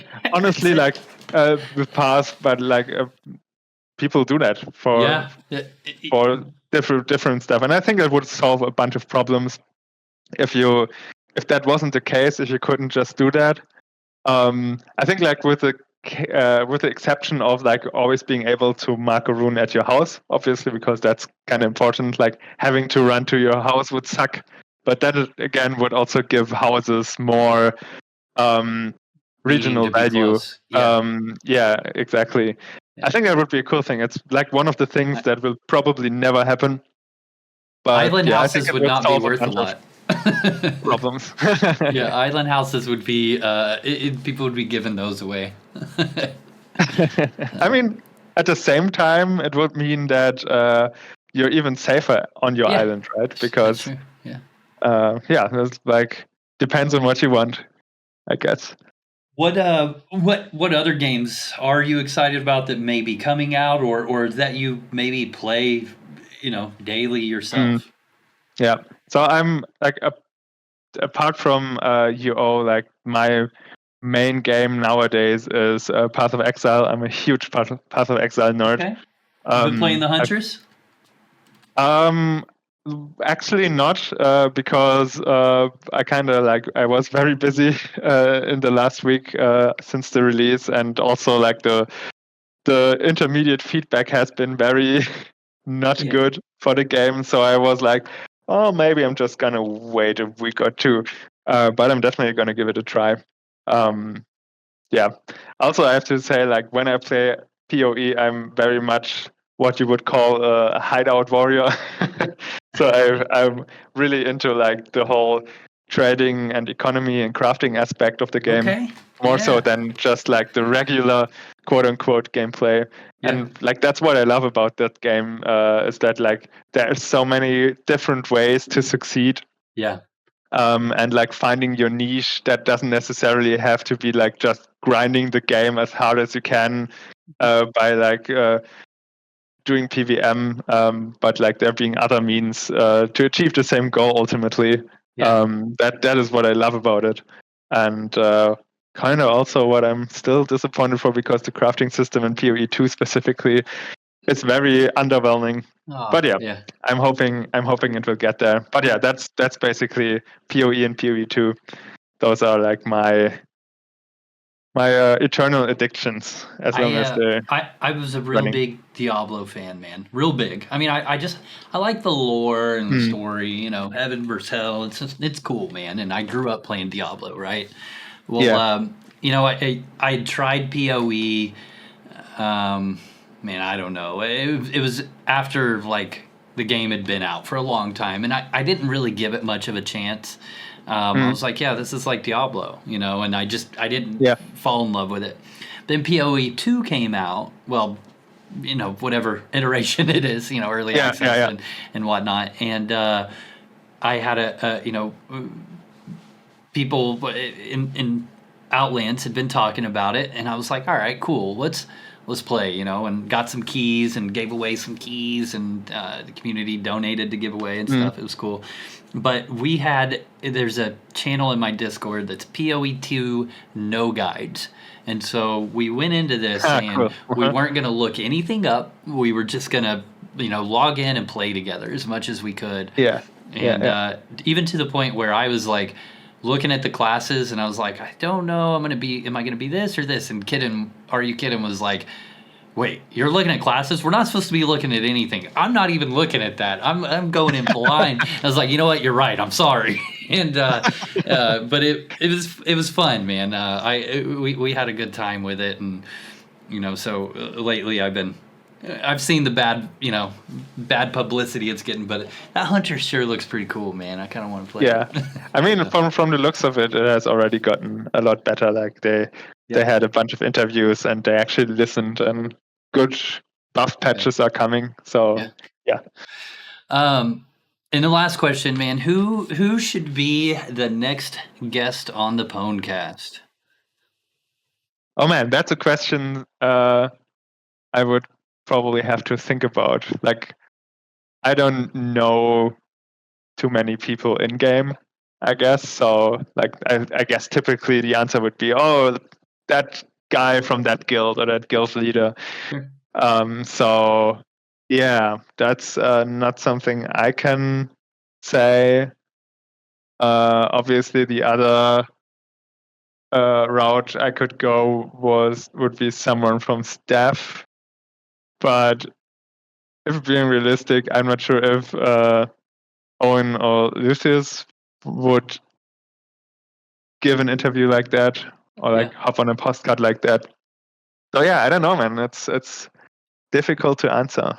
Yeah, I've asked Owen, and I poke at him. Yeah. Maybe like, hey, someday. Yeah, it's like maybe someday. I'm like, all right, man. But I can understand why he would rather decline, because I think anything he says would be laid on the gold scale, and yeah, they'd be like, but you said this, and it's like, okay, exactly. I get it, without a doubt. Well, cool, man. Well, hey, I really appreciate you, you know, taking the time out. I know we hit some hiccups from Discord and internet and stuff out of our control. We made it work. We made it work, and I really do, man. I appreciate it. I've as far as staff goes, I mean, there's been you and there's been Eric now. And so you know, I'm very thankful. So I'm excited to get this one out there for everybody, man. Yeah, it was a lot of fun for me too. Awesome. Yeah. Well, guys, thanks for watching, and Pwnstarr Gaming out.